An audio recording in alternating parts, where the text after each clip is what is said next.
বন্ধুরা, সবাই কেমন আছো? আশা করি সবাই খুব ভালো আছো। আবারও আমার চ্যানেলে তোমাদের সবাইকে আমন্ত্রণ। আর যেটা বলছিলাম সেটা হচ্ছে, পুরো ভিডিওটা কিন্তু সবাই দেখবে, কেউ স্কিপ করে চলে যেও না, ঠিক আছে? আজকের দেখো বাজার থেকে কি কি এসছে আর কি রান্না করব সেটাও দেখে নাও। আর আমি যেমন এভরিডে আমার পরিবারে কি রান্না করি না করি, কি খাচ্ছি না খাচ্ছি, সেগুলো তোমাদেরকে অবশ্যই দেখাই।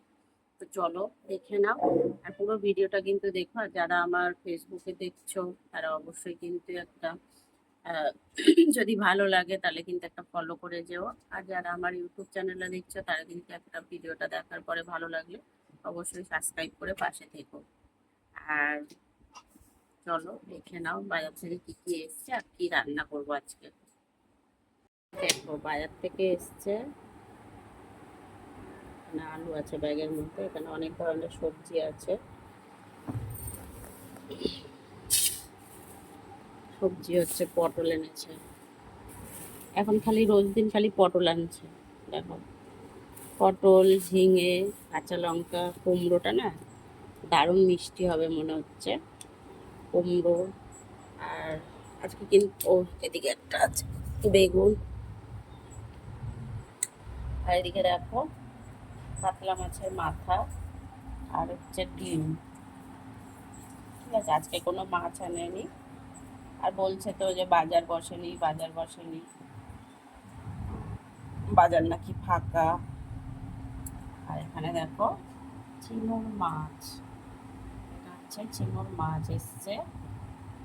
তো চলো চটপট রান্না করে নেবো, আর আজকে বেশি কিছু রান্না করব না।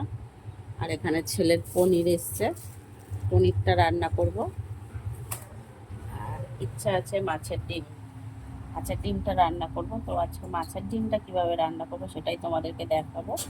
তো চলো চটপট, অনেকে অনেকভাবেই রান্না করে মাছের ডিম, তো আমি কিভাবে রান্না করছি সেটাও দেখে নাও চটপট। চলো দেখো,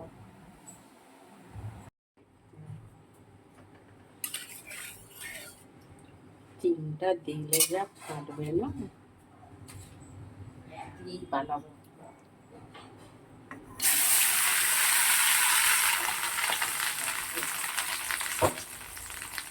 একদম আস্তে করে ভেজে নেবো, ভালোভাবে ভেজে নেবো। তারপরে ওইদিকে দেখো পেঁয়াজ আর টমেটো কাটা হয়ে গিয়েছে, আদা জিরে বাটা নিয়ে নিয়েছি। আর এতে একটু রসুনও দেবো, রসুনটাকে থেতো করে দেবো। দু রকমের আলু কেটেছি।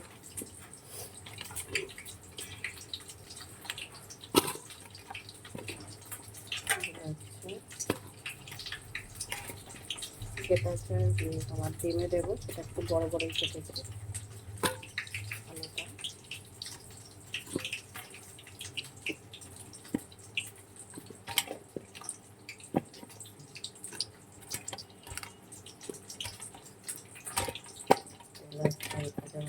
পনির রান্না করবো তো দিয়ে।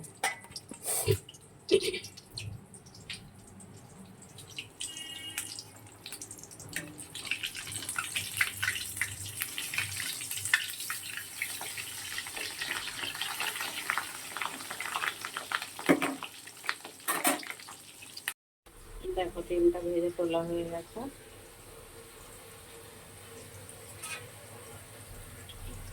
টমেটো কুচি আর পেঁয়াজটা দিয়ে দিলাম।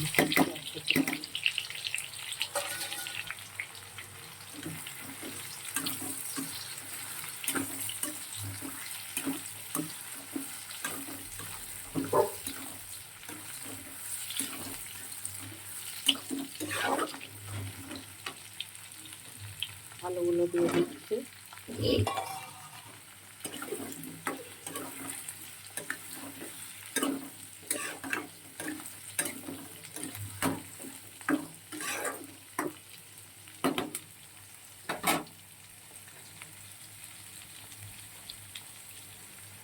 নুন দিয়ে দিলাম পরিমাণ মতন।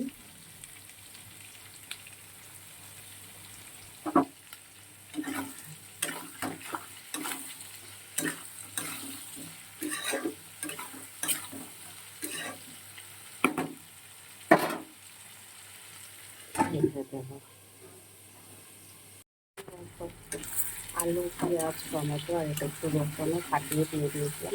ফাটিয়ে দেওয়া মানে রসুনটা ছাড়িয়ে থেতো করে দিয়েছিলাম, ওই দুধটা দিয়ে দিই। এখন খুব ভালো করে ভাজা ভাজা হয়ে গেছে। এবারে তো আমি এটা দিয়ে দিচ্ছি।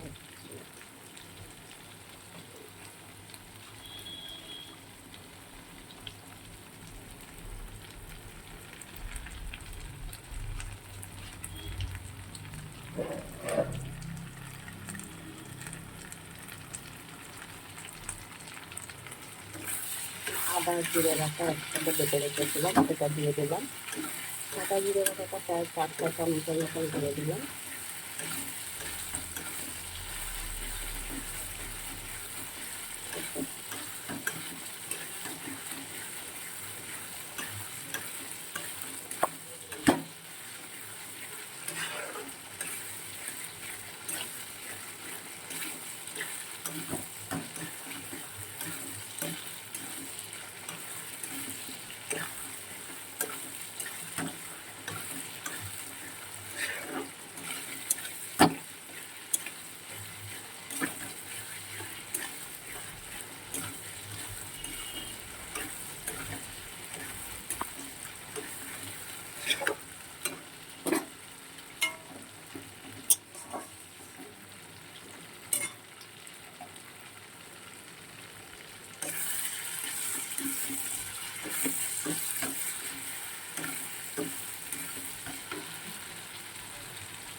হলুদ দিয়ে দিলাম পরিমাণ মতন, যতটা লাগবে।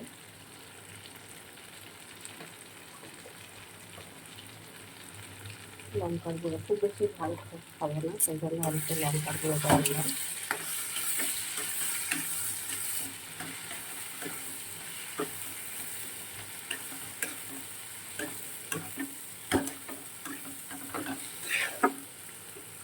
এবার এটা একদম গ্যাসটা কম করে দিয়ে ঢেকে ঢেকে রান্না করা করবো।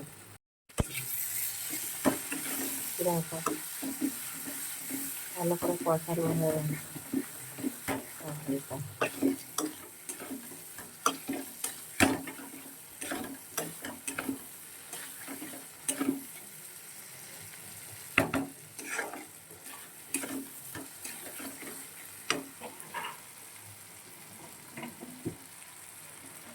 জল দিয়ে দিচ্ছি পরিমাণ মতো।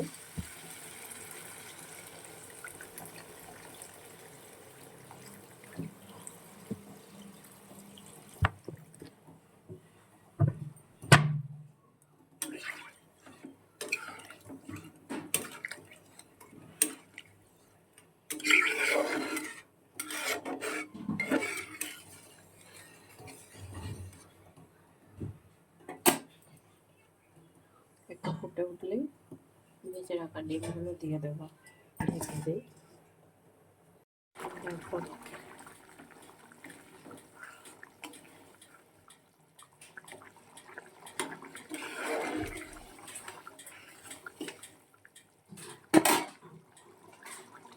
মাছের ডিমগুলো দিয়ে দিচ্ছি।